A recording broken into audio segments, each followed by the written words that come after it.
now we're going to take some time and open this up for questions. Wonderful. Thank you, Marcia. And in fact, your last statement about Execunet as a source for help is an answer to a few questions I've been chatted today regarding help with your marketing, developing your profile, expanding your reach. We can help with all those things. So if you want that kind of help, by all means, I encourage you to click through on the link that you see here.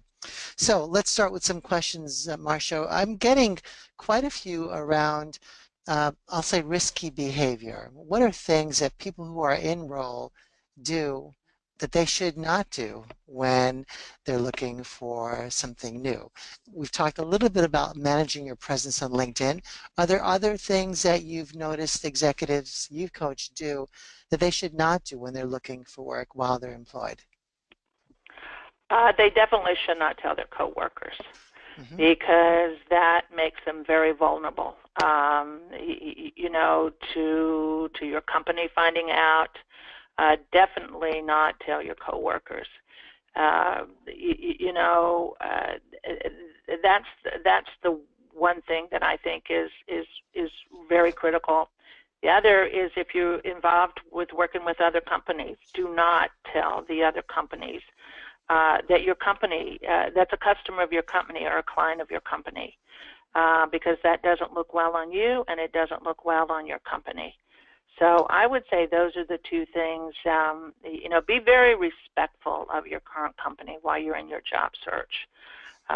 So, you know, just don't tell the company's clients or customers, and do not tell the people that you're working with, not even confidentially, because, you know, it makes you very vulnerable.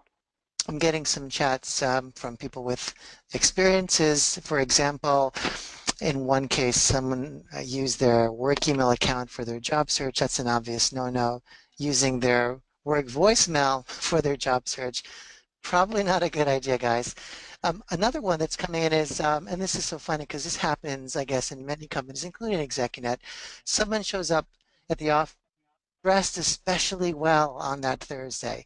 Could that be a tip-off to people that you're up to something?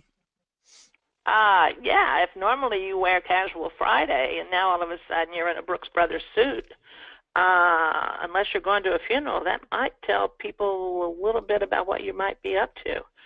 So, you know, I'd say change in the bathroom somewhere at McDonald's or something, but certainly don't be that apparent at your current employer. Right. And I might mention this. This was a real issue with some of the executive search firms when I was talking with them about, you know, tactics for job search while you're employed. And a lot of executive search firms were real concerned. They said, if your employer finds out, how do you approach that? And the executive search firms said that they truly believe that you need to find a way to be honest with your employer. And I know that that's a very controversial issue, but I found it very interesting that it was a strong suggestion from most of the executive search firms.